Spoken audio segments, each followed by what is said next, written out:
Hello friends, good morning. मैं वीरेंद्र चौहान स्वागत करता हूं बैंकिंग एकेडमी के official YouTube channel study with banking academy.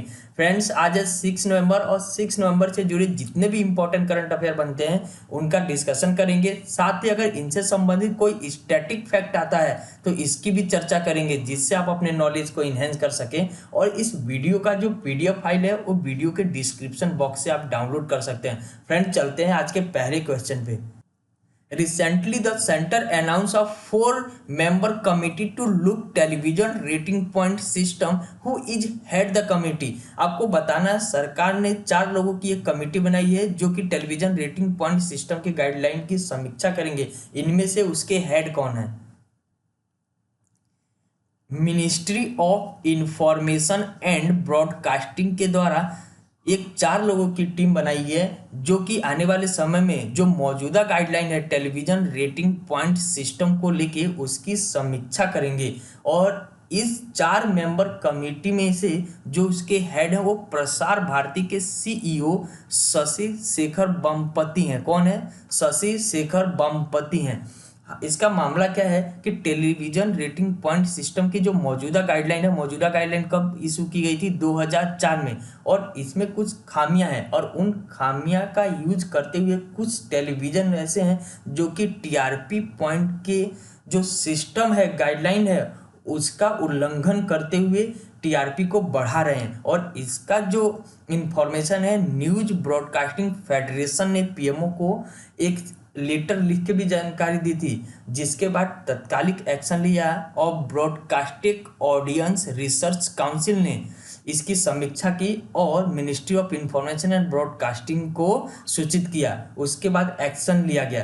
अब आने वाले समय में शशि शेखर वेम्पति की जो टीम है वो मौजूदा टेलीविजन रेटिंग पॉइंट सिस्टम के गाइडलाइन की क्या करेगी? समीक्षा करेगी। और आने वाले समय में टीआरपी को लेके ज़्यादा मजबूत किया जाए गाइडलाइन। साथ ही इसमें ट्रांसपेरेंसी यानी कि पारदर्शिता लाई जाए और साथ ही इसको रिस्पॉन्सिबल, ज़्यादा से ज़्यादा जवाबदेह हम कैसे बना सकते हैं उसके लिए गाइडलाइन सजेस्ट करेंगे। तो फ्रेंड, यहाँ पे एक बॉडी और आया है, ब्रॉडकास्टिंग ऑडियंस रिसर्च काउंसिल। इसकी जो स्थापना है कब की गई थी? 2010 में की गई थी। और इसका जो हेड क्वार्टर है वो कहाँ है? मुंबई में। अब प्रेजेंट में जो इसके चेयरमैन है वो कौन है? पुनीत। कौन है? पुनीत गोनेका। कौन है? पुनीत गोनेका। अब कल ही बात की थी, जब भी कोई मिनिस्ट्री आ जाए तो आपको उसके मिनिस्ट्री का मिनिस्टर का नाम और कॉन्स्टिट्यूएंसी का नाम जरूर।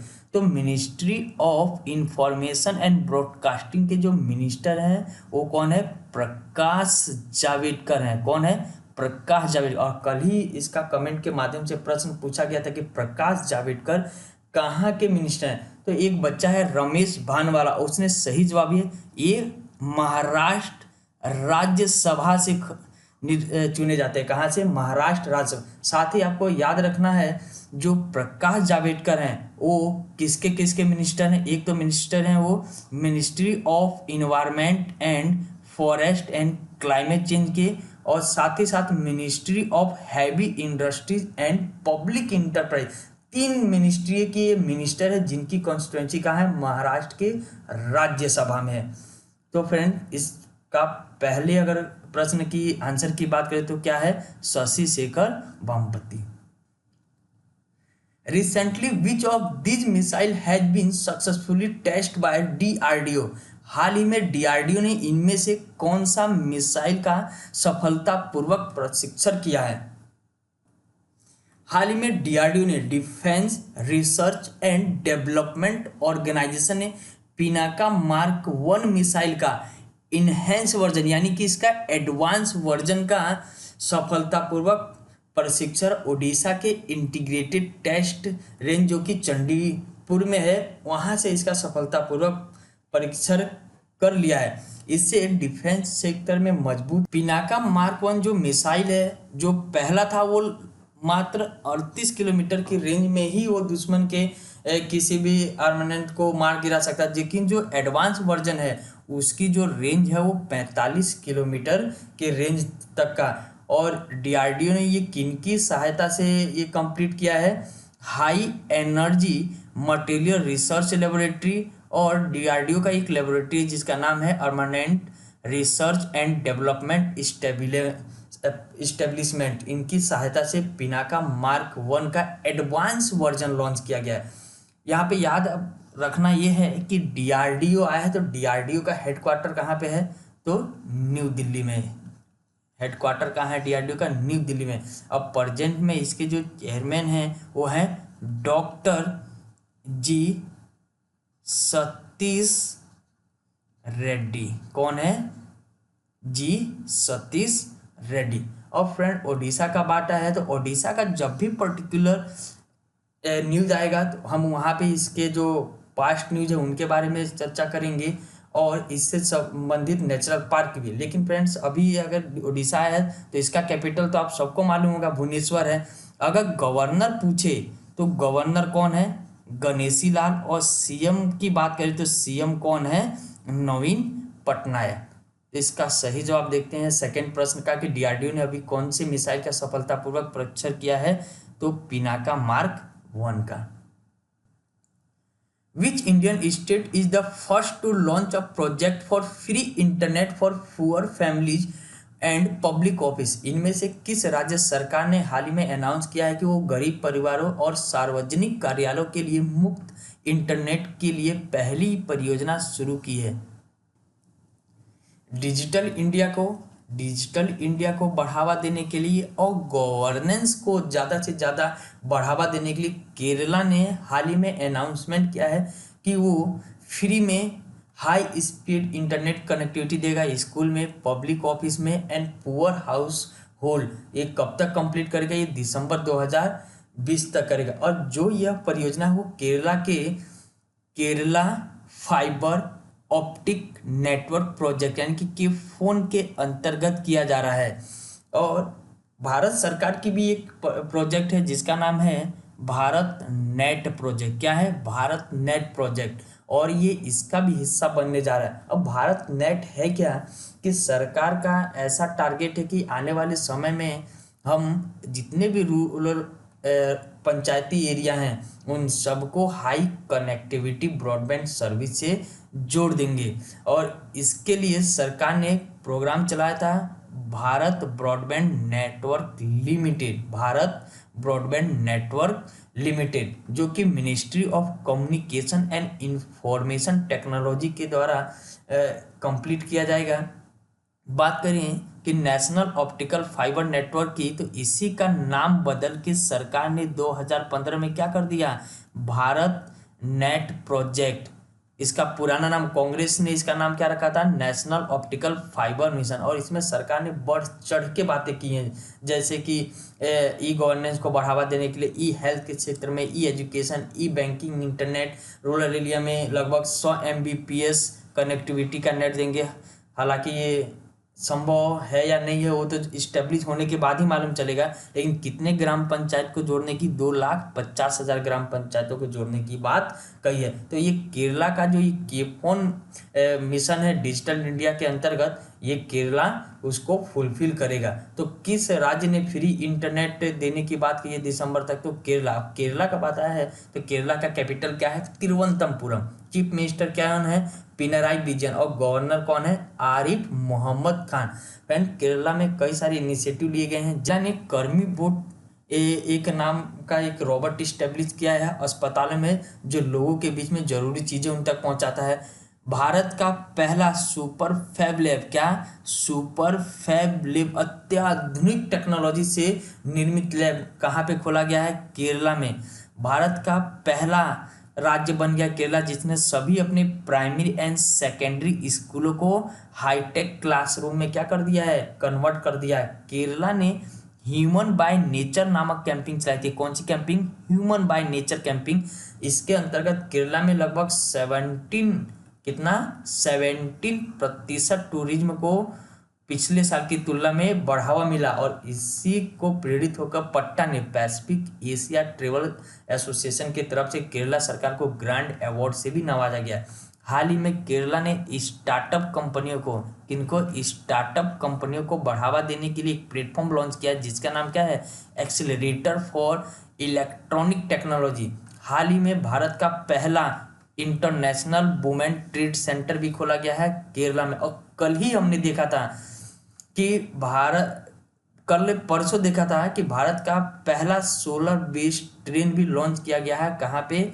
केरला में। अगर बात करें लिटरेसी रेट में तो केरला यहाँ भी टॉप है। और सितंबर माह में यंग चाइल्ड आउटकम इंडेक्स और young child environment index launch किया गया था, और इन इंडेक्स में भी केरला क्या है?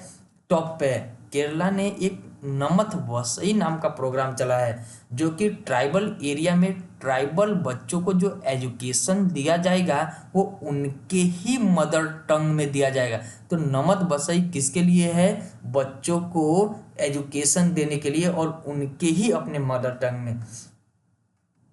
अब केरला की बात आई तो केरला के कुछ नेशनल पार्क है जिनको हमने पहले भी देखा है और आपका रिवीजन होगा। जैसे पेरियार नेशनल पार्क है, कहाँ पे? केरला में। एक साइलेंट वैली नेशनल पार्क है, वो भी कहाँ पे? केरला में। और एक है एराविकुलम, कौन सा? एराविकुलम नेशनल पार्क, वो भी कहाँ पे है? केरला में। तो इस प्रश्न का सही जवाब कि किस राज्य ने फ्री इंटरनेट देने की बात कही है? केरला ने। सही जवाब है D. Recently, which of the following state has been organized Go Electric Camping? को बताना इनमें से किस राज्य ने गो इलेक्ट्रिक अभियान आयोजित किया है। हाल ही में आंध्र प्रदेश सरकार ने, किसने? आंध्र प्रदेश सरकार ने गो इलेक्ट्रिक कैंपिंग और एक वेबिनार आयोजित किया है। इसके अंतर्गत सरकार क्या करने वाली है कि इलेक्ट्रिकल व्हीकल के क्षेत्र में काम करने वाली है, और साथ ही लोगों को इनकरेज करने वाली है कि हम जो क्रूड ऑयल के से चलने वाली गाड़ियों का यूज करते हैं उनका यूज कम करें, ताकि हमारा जो इन्वायरमेंट है वो क्लीन एनर्जी की तरफ बढ़ जाए। कहाँ बढ़ जाए? क्लीन एनर्जी की तरफ बढ़ जाए, और हम CO2 के रिड्यूक्शन की तरफ ज़्यादा से ज़्यादा और बेहतर से बेहतर काम कर सके। अब ये गो इलेक्ट्रिक कैंपिंग के अंतर्गत सरकार करने क्या वाली है? राज्य में 400 चार्जिंग स्टेशन क्या करने वाली? इस्टेब्लिश करने वाली। अब जैसे क्रूड ऑयल से चलने वाली, पेट्रोल डीजल से चलने वाली गाड़ियाँ होती है, तो आप देखते हैं कि जगह जगह पे क्या बने होते हैं? पेट्रोल पंप लगे होते हैं। अब कोई इलेक्ट्रिक व्हीकल लेगा तो उसके लिए उसको क्या करना पड़ेगा? डीजल पेट्रोल की जरूरत नहीं पड़ेगी, उसके लिए इलेक्ट्रिसिटी की जरूरत पड़ेगी। तो उन्हीं चार्जिंग स्टेशन को कैसे इस्टेब्लिश किया जाए, क्या गाइडलाइन हो, और लोगों को कैसे इनकरेज करें कि इलेक्ट्रिक व्हीकल को ज़्यादा ज़्यादा खरीदे, उसी पे बात की गई गो इलेक्ट्रिक कैंपिंग के अंतर्गत। और इस कैंपिंग की अगर बात करें तो ऑर्गेनाइजेशन या लॉन्चिंग किसके द्वारा? ब्यूरो एनर्जी ऑफ एफिशिएंसी ने, और Andhra Pradesh state energy conservation mission और non conventional and renewable energy development corporation of Andhra Pradesh के द्वारा की गई। अब बात करें ये चार्जिंग जो स्टेशन है वो इस्टेब्लिश किए जा रहे हैं, वो भारत सरकार का एक प्रोग्राम है जिसका नाम है national electricity mobility mission plan. Bharat सरकार लेके आई है। कौन सी सरकार लेके आई है यह program? National electricity mobility mission. और उसको इम्प्लीमेंट करने के लिए एक फर्दर स्कीम फेम इंडिया याद रखना है। फेम का फुल फॉर्म क्या है? Faster adoption and manufacturing electric vehicle in India. और फेम 2015 में लॉन्च किया गया था। और वहीं बात करें national electric mobility mission plan की, तो इसको 2013 में। अब फेम इंडिया के अंतर्गत सरकार ने अभी 3 सालों के लिए कितने हजार करोड़ रुपए लॉन्च किए हैं? 10,000। और फेम इंडिया का अभी जो फेज है वो कौन सा चल रहा है? फेम इंडिया का जो फेज चल रहा है वो फेज चल रहा है 2। कब तक चलेगा ये? 2019 से शुरू होके 2022 तक। पहला 2015 से मार्च 2020 तक चला था। अब इसके अंतर्गत क्या किया जाएगा? कंपनियों को या लोगों को सब्सिडी के तौर पे पैसा दिया जाएगा कि कंपनियां तो मैन्युफैक्चरिंग करें, लेकिन लोग उनको क्या करें? परचेज करें। तो उसी के क्षेत्र में ये लोग काम करते हैं। यहाँ तक कि भारत सरकार की एक थिंक टैंक बॉडी है जिसका नाम है नीति आयोग। नीति आयोग ने तो ये तक अनाउंसमेंट कर दिया कि आने वाले 2030 तक हम सभी पेट्रोल एंड डीजल गाड़ियों को क्या कर देंगे? भारत से रिड्यूस कर देंगे, जो कि कभी फिलहाल मुझे तो लगता है कि संभव नहीं है, लेकिन नीति आयोग ने बोला है, कमिटमेंट किया है, तो इसको ध्यान में रखेंगे। फ्रेंड्स, आंध्र प्रदेश की अगर बात आई है तो कुछ बातें याद रखना है, जैसे उसका कैपिटल। आंध्र प्रदेश का क्या कैपिटल? आंध्र प्रदेश ने एक ड्राफ्ट प्रपोजल रखा है अपने लेजिस्लेटिव असेंबली में कि वो आने वाले समय में आंध्र प्रदेश में 3 कैपिटल बनाएगा। एक तो बनाएगा जो कि अमरावती को, और अमरावती को उसने अनाउंसमेंट किया है क्या है, जुडिशियल। और एक बनाएगा कुरनाल को, और कुरनाल को सॉरी अमरावती को जो है वो क्या बनाने वाला है, अमरावती को क्या बनाने वाला है, लेजिस्लेटिव बनाने वाला है, लेजिस्लेटिव। कुरनाल को क्या बनाने वाला है, जुडिशियल। और एक है विशाखापट्टनम, और विशाखापट्टनम को क्या बनाएगा, एग्जीक्यूटिव। अमरावती को क्या, लेजिस्लेटिव, कुरनाल को जुडिशियल, और विशाखापट्टनम को क्या बनाएगा वो, एग्जीक्यूटिव। बात करें गवर्नर की कि गवर्नर कौन है इसके, तो गवर्नर हैं विश्वभूषण हरिचंदन, विश्वभूषण हरिचंदन। और सीएम जो हैं इसके हैं वाई.एस. जगन मोहन रेड्डी। कौन है, वाई.एस. जगन मोहन रेड्डी। फ्रेंड, उसके कुछ इंपॉर्टेंट पास्ट टाइम में न्यूज आते हैं, जैसे वाई.एस.आर. चैथू, वाई.एस.आर. चैथू स्कीम लॉन्च किया है, और इसके अंतर्गत राज्य में जिनकी भी एज 45 से 60 साल है वुमेन की, उनको पेंशन के तौर पे 75,000 रुपये दिए जाएंगे। कितने दिए जाएंगे, 75। कौन देगा, आंध्र प्रदेश सरकार। एक उन्होंने लॉन्च किया, रायथू भरोसा केंद्र लॉन्च किया है। साथ ही उन्होंने एक सेल्फ हेल्प ग्रुप को मदद करने की, किनकी मदद करने के लिए, सेल्फ हेल्प ग्रुप की मदद करने के लिए वाई.एस.आर.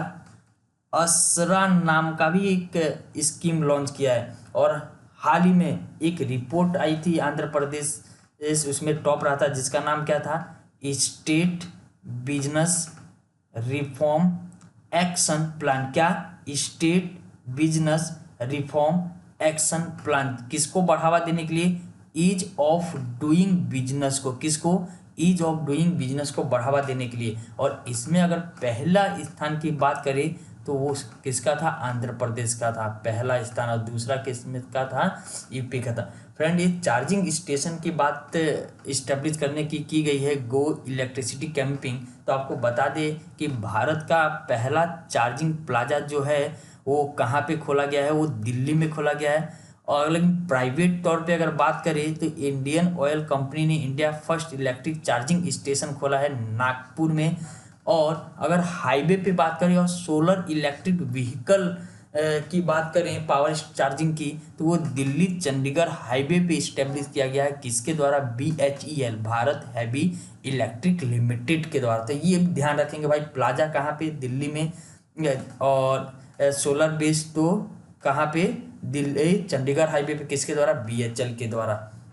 इस प्रश्न का सही जवाब होगा आंध्र प्रदेश सरकार ने अभी कौन सा कैंपिंग चला है, गो इलेक्ट्रिक कैंपिंग। किसको बढ़ावा देने के लिए, इलेक्ट्रिक व्हीकल को बढ़ावा देने के लिए। Recently CARAT navy practice took place between which 2 country.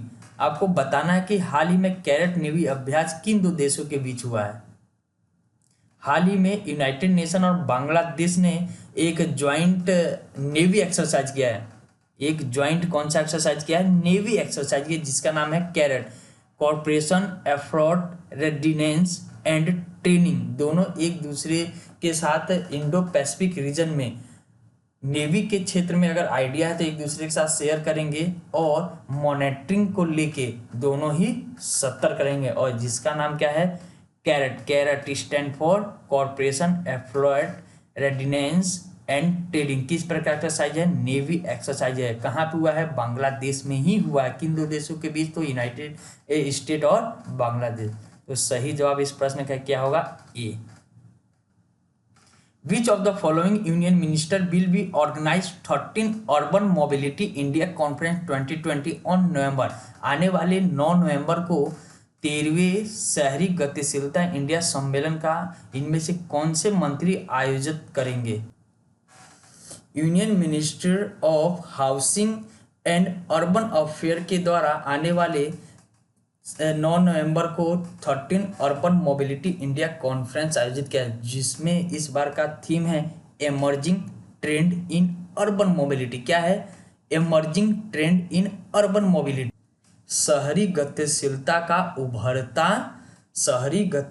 का उभरता रुख, इसका इस बार का थीम है कि कोविड-19 के दौर में अर्बन मोबिलिटी यानी कि तेजी लाने के लिए कि ट्रांसपोर्टेशन को, रोड को बेहतर बना दिया जाए, कि कोविड-19 के दौर में जो भी मरीज हैं वो किसी अस्पताल में में जाना चाहते हो, डॉक्टर से के पास जाना चाहते हो, या फिर अन्य किसी बिजनेस के पर्पज से जाना चाहते हो, तो इसको सही से कैसे इम्प्लीमेंट किया जाए। आपको बता दें कि इससे पहले 12 बार ऑर्गेनाइज हो चुका है, जिसका थीम ये है अर्बन मोबिलिटी पहले का था, और 2019 में जो हुआ था थीम उसका क्या था, एक्सेसिबल एंड लाइबल सिटी, और इस बार का जो थीम है कौन है, emerging trend and urban mobility. Friend यहाँ पे इसके मिनिस्टर कौन है, तो इसके मिनिस्टर जो हैं कौन है, हरदीप सिंह पुरी हैं, और हरदीप सिंह पुरी की जो कॉन्स्टिट्यूएंसी है यूपी राज्यसभा से, साथ ही आपको ये भी ध्यान रखना है हरदीप सिंह जो पुरी हैं वो सिविल एविएशन मिनिस्टर भी हैं, 2 मिनिस्ट्री हैं, सिविल एविएशन मिनिस्टर पूछा जाए तो हरदीप सिंह पुरी, और इनकी कॉन्स्टिट्यूएंसी यूपी के राज्यसभा से निर्वाचित होते हैं। तो सही जवाब इसमें से क्या होगा हमारा, B, Hardeep Singh Puri. Which of the following union minister launch और नर्चरिंग नेबरहुड चैलेंज, इनमें से किस मंत्री के द्वारा नर्चरिंग नेबरहुड चैलेंज लॉन्च किया गया है। हाल ही में union minister of urban affair minister Hardeep Singh Puri के द्वारा 3 इनिशिएटिव लिए, कितने इनिशिएटिव लिए गए हैं, 3। उनमें से जो पहला है उसका नाम क्या है, नर्चरिंग नेबरहुड चैलेंज। इसके अंतर्गत शहर में बच्चों को लेके और उनके जो केयर टेकर हैं यानी कि माता पिता को लेके बेहतर से बेहतर सुविधा प्रोवाइड की जाएगी, जैसे उनके लिए पार्क हो गया, गार्डन हो गया, खेलने का जगह हो गया, ऐसे सुविधा। साथ ही दूसरा इनिशिएटिव क्या है, ये है स्मार्ट सिटी मिशन के अंतर्गत 2 इनिशिएटिव, क्या, डेटा मैच्योरिटी असेसमेंट फ्रेमवर्क, और दूसरा है सिटी डेटा ऑफिसर। इनका काम क्या होगा कि स्मार्ट सिटी के अंतर्गत सरकार ने जितना भी पैसा जारी किया है या फिर जो प्रोजेक्ट चल रहे हैं उनका कितना काम कंप्लीट हो गया है, कितना रिमेनिंग है, कब तक हो जाएगी, सारा डिटेल ये डेटा मैच्योरिटी असेसमेंट फ्रेमवर्क के अंतर्गत स्टोर करके रखा जाएगा। आपको ध्यान रखना है स्मार्ट सिटी मिशन के अंतर्गत कितने सिटी को डेवलप किया जा रहा है, 100 स्मार्ट सिटी है। स्मार्ट सिटी का मतलब वहाँ पे बेहतर रोड कनेक्टिव होगा, 24/7 बिजली की कनेक्टिविटी होगी, वाटर शुद्ध मिलेगा, हर 5 किलो पे आपको टॉयलेट की फैसिलिटी होगी, हर एक चौराहे पे CCTV कैमरा होगी, आप रात को 1-2 बजे भी निकलते हैं घूमने के लिए तो उस समय भी ट्रांसपोर्टेशन मिलेगा, महिला के लिए स्पेशल टीम गठित, इन सारी सुविधा अगर कंप्लीट कर ली जाती है तो उसको हम स्मार्ट सिटी बोलते हैं। तो उसी को और बेहतर बनाने के लिए ये डेटा मैच्योरिटी असेसमेंट फ्रेमवर्क और सिटी डेटा ऑफिसर नाम का इनिशिएटिव लिया गया है, और बच्चों के और केयर टेकर यानी कि फैमिली को बेहतर सुविधा देने के लिए नर्चरिंग नेबरहुड चैलेंज का इनिशिएटिव लिया है कौन सी मिनिस्ट्री के द्वारा, union housing and urban affair ministry, जिसके मिनिस्टर कौन है, हरदीप सिंह पुरी। अभी हमने देखा इनकी कॉन्स्टिट्यूएंसी कहाँ है, यूपी के राज्यसभा से, और सिविल एविएशन मिनिस्टर भी साथ ही साथ हरदीप सिंह पुरी हैं। तो सही जवाब क्या होगा, बी होगा।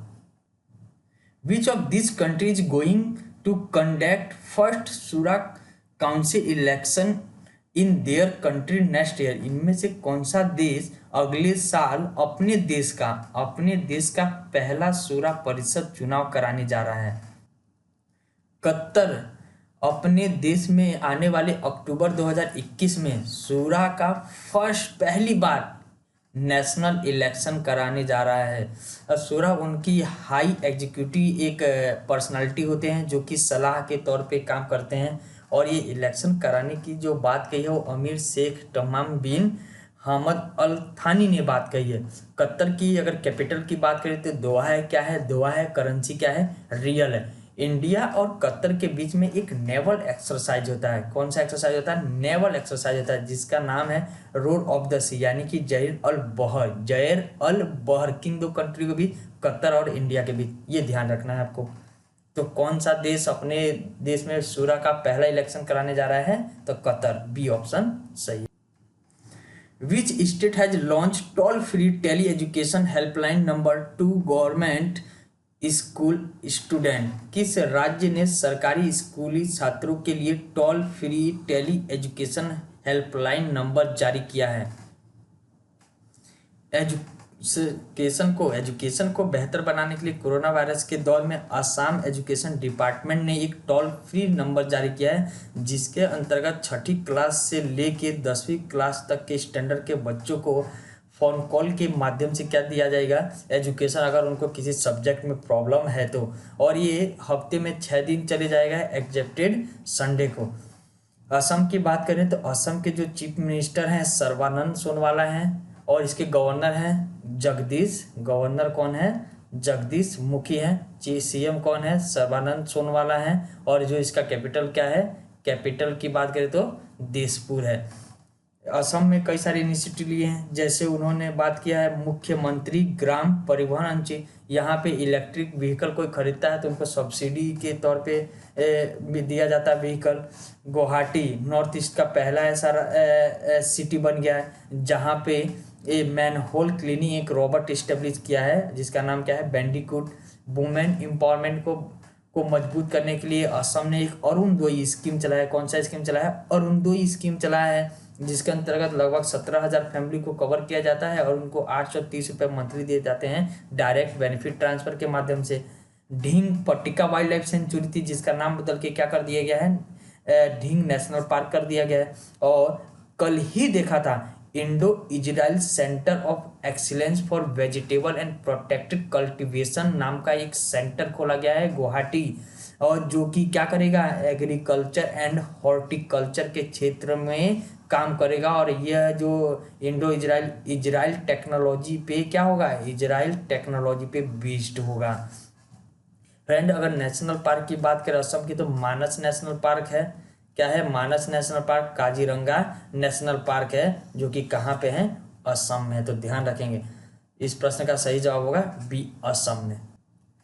Prime minister Narendra Modi will flag of Roro pax ferry service in which state on November 8? प्रधानमंत्री नरेंद्र मोदी 8 नवंबर को किस राज्य में रोरो पैक्स नौका सेवा को हरी झंडी दिखाएंगे? इनमें से किस राज्य को बताना है? प्राइम मिनिस्टर नरेंद्र मोदी आने वाले 8 नवंबर को रोरो पैक्स फेरी सर्विस शुरू करेंगे हजीरा टू घोगा। कहाँ से?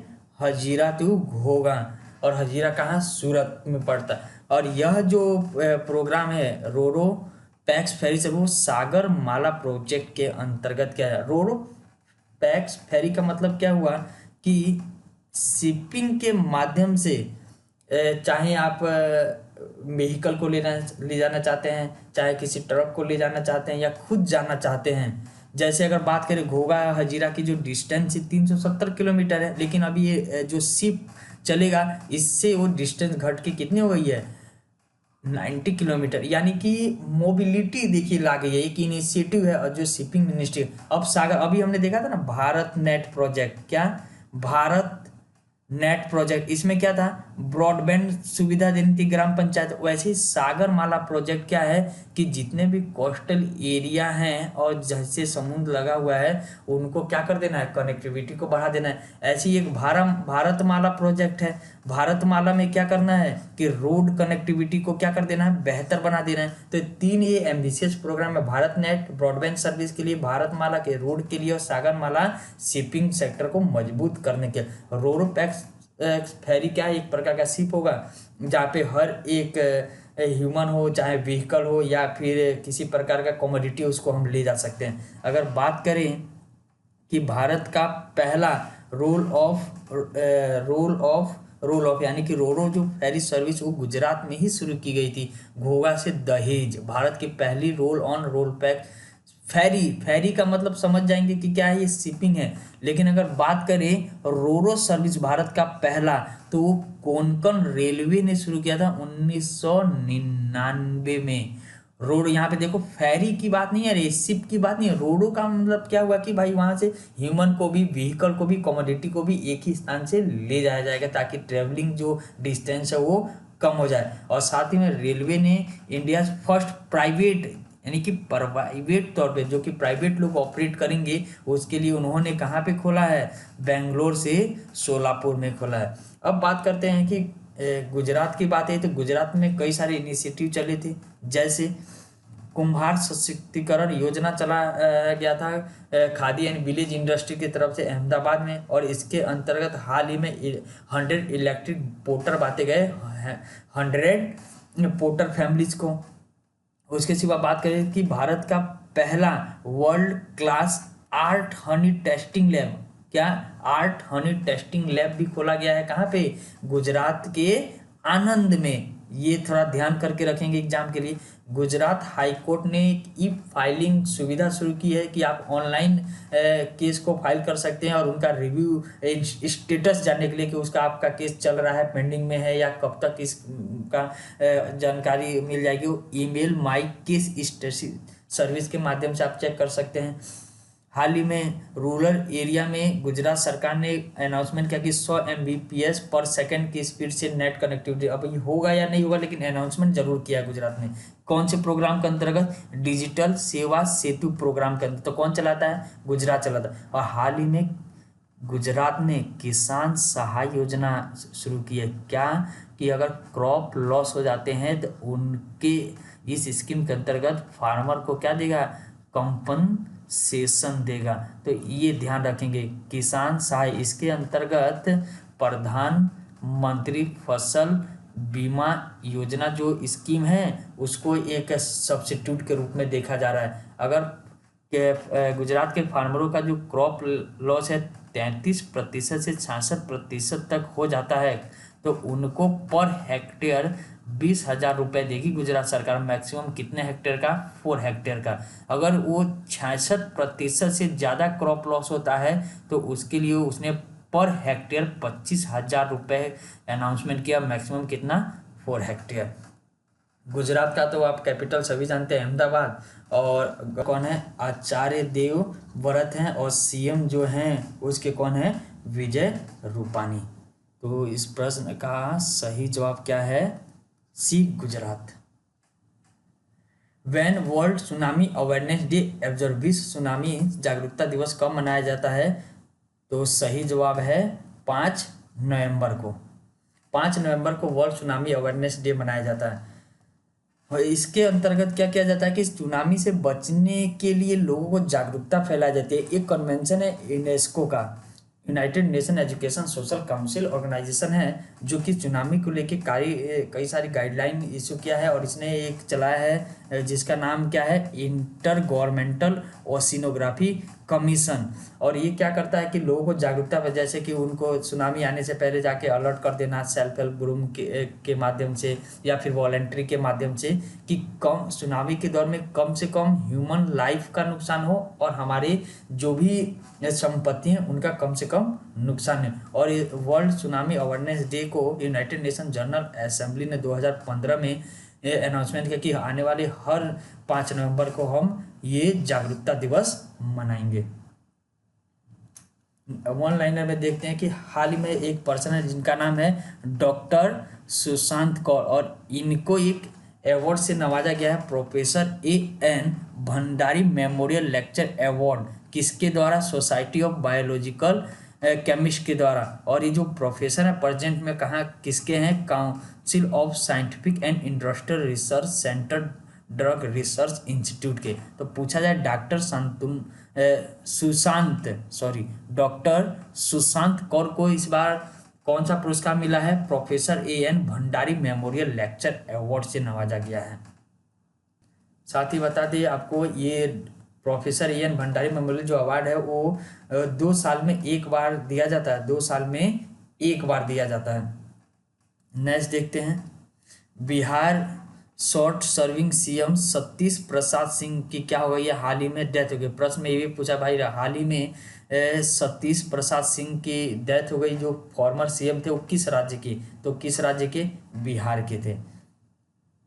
उसके बाद बात करें, तमिलनाडु गवर्नमेंट ने एक एम्बिशियस इनिशिएटिव लिया। अभी हमने देखा था ना, आंध्र प्रदेश में गो ग्रीन इलेक्ट्रिक कैंपिंग चला था, जो कि इलेक्ट्रिक व्हीकल को इनकरेज करने के लिए था। वैसे ही तमिलनाडु सरकार ने अनाउंसमेंट किया है कि वो 2022 तक, कब तक, 2022 तक राज्य में जो लोग भी इलेक्ट्रिक मोटर व्हीकल कर देंगे, चाहे वो कॉमर्शियली हो चाहे वो पर्सनल यूज के लिए हो, उस पर 100% टैक्स की बेनिफिट दिया है। वो 100% उनको ऐसा नहीं कि मुफ्त में मिलेगा गाड़ी, उनको जो टैक्स उस पर देना पड़ता है वो किसी भी प्रकार का टैक्स नहीं देना। पहले तमिलनाडु सरकार ने अनाउंसमेंट किया कि 50% सब्सिडी के तौर पे वो लोग देंगे, यानी कि 50% टैक्स बेनिफिट देंगे, लेकिन अब इससे मुकरते हुए उसने 100% का अनाउंसमेंट, अब ये लाइफ टाइम नहीं है, ये बस कब के लिए, 2022 के लिए। किसने अनाउंसमेंट किया है? तमिलनाडु सरकार ने। हाल ही में एक एक्टर हैं जिनका नाम है फराज खान, और उनकी क्या हो गई है, डेथ हो गई है। और फराज खान जो थे वो क्या थे, एक एक्टर थे।